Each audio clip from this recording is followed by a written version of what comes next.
जय हिंद दोस्तों, global affair Shastri का स्वागत है और मैं हूं स्वाइमान। तो फाइनली ट्रंप के प्रेशर और पेनल्टी का असर दिखने लगा है। हमारी लीडिंग ऑयल पीएसयूज ने फर्दर फैसला लिया है कि वो अब ऑयल नहीं खरीदेंगे फ्रॉम रशिया। इसको धीरे धीरे कम किया जाएगा। बहुत सारे ऐसे वेसल्स हैं, ऑयल टैंकर्स हैं जो कि रशिया से इंडिया लगभग आ चुके थे।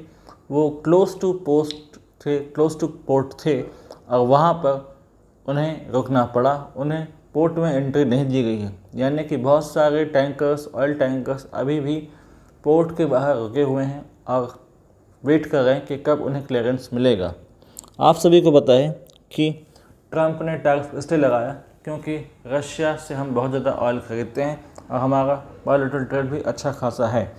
और यूएस नहीं चाहता कि हम फर्दर ट्रेड और कॉमर्स में रशिया के साथ और ज़्यादा कोई डीपर पार्टनरशिप करें और ये रिलेशन और ज़्यादा फले फूले, इसलिए ये ट्रंप का फैसला था।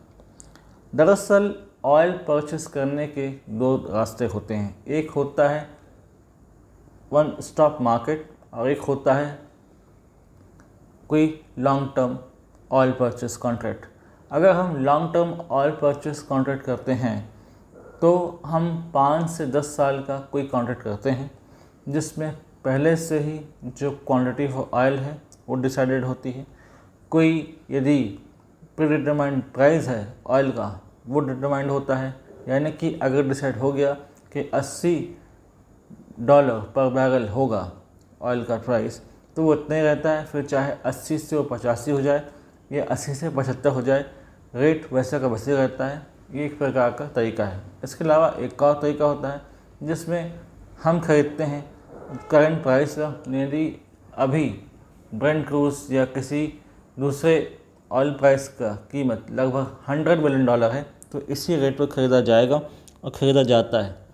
ये तरीके हैं ऑयल प्राइस डिटरमाइन करने के और उन्हें परचेस इंपोर्ट करने के। लेकिन इंडिया ने फैसला लिया है कि वो अब धीरे धीरे रशियन ऑयल पर रिलाय नहीं करेंगे, बल्कि अपना जो ऑयल मार्केट है उसको डाइवर्सिफाई करेंगे। हम रशियन ऑयल 2022 से ह्यूमंगस लेवल पर ख़रीदते रहे हैं, क्योंकि एक तो जब रशिया यूक्रेन वार हुआ तो ईयू ने और दूसरे देशों ने रशिया पर सैंक्शंस लगाया। रशिया ने हमें ऑफ़र किया कि हमारे से आप ऑयल खरीदिए, हमसे ऑयल लीजिए और हम आपको डिस्काउंटेड प्राइस पर देंगे। और ये अच्छा खासा डिस्काउंट रहता था, लगभग $25-30 तक का डिस्काउंट रशिया के द्वारा दिया जाता था, जिसका अच्छा खासा फ़ायदा होता था और एक प्रकार से जो बोझ था वो भी कम हो जाता था। इसलिए अट्रैक्टिव था, ल्यूक्रेटिव था और लंबे समय से इसे ख़रीदा गया और ह्यूमंगस लेवल पर इसे लाया गया और यहाँ पर इंडिया में रिफाइन किया गया, जिससे फ़ायदा कमाया ऑयल कंपनीज़ ने। लेकिन टॉप ऑयल कंपनीज़ जैसे कि Hindustan petroleums, Bharat petroleum, Indian oil और मैंगलोर रिफाइनरी, इनका फ़ैसला है कि अब फर्दर ये रशियन ऑयल पर रिलाय नहीं करेंगे और कहीं दूसरी जगह देखेंगे जहाँ पर वोलेटिलिटी कम हो, जहाँ पर जियोपॉलिटिकल रिस्क कम हो। क्योंकि एक तो देखिए, जो ग्लोबल बैंक्स हैं उन्होंने फैसला लिया है कि वो फर्दर इस शिपमेंट को फाइनेंस नहीं करेंगे। जो इंश्योरेंस कंपनी है उन्होंने निर्णय लिया है कि वो इसे इंश्योर फर्दर नहीं करेंगे, इंश्योरेंस कॉस्ट बढ़ती जा रही है।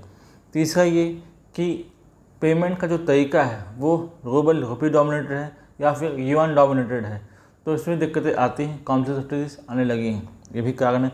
और अब जो डिस्काउंट ऑफर कर रहा है रशिया वो बहुत कम है, काफ़ी कम कर दिया है रशियन डिस्काउंट। जो एक समय $25-30 था वो लगभग $6 तक आ चुका है, जो कि काफ़ी कम है। तो इसलिए ऑयल कंपनीज ने फैसला लिया कि अब हम ऑयल मार्केट, अपना ऑयल के जो सप्लायर्स है उसमें और ज़्यादा डाइवर्सिफिकेशन करेंगे ताकि हमारे पास और ज़्यादा ऑप्शंस खुले रखें। हाँ, बड़ी बात यह है कि यहाँ पर जो प्राइवेट कंपनीज़ हैं जैसे कि रिलायंस ग्रुप और नायरा एनर्जी, इन्होंने अभी भी रशियन ऑयल खरीदना जारी रखा है और ये लगातार इसे खरीद रहे हैं, इंपोर्ट कर रहे हैं। इनकी शिपमेंट बराबर आ गई है और बिल्कुल यहाँ पर पोर्ट में अनलोड भी हो रही है। जो रोके हैं कंपनीज, उन्होंने कंपनीज ने फैसला किया कि हम रशियन ऑयल नहीं खरीदेंगे, वो पीएसयूज़ हैं, पब्लिक सेक्टर अंडरटेकिंग्स हैं, यानी कि वो गवर्नमेंट पर डिपेंडेंट रहते हैं, गवर्नमेंट के रेवेन्यू पर डिपेंडेंट रहते हैं।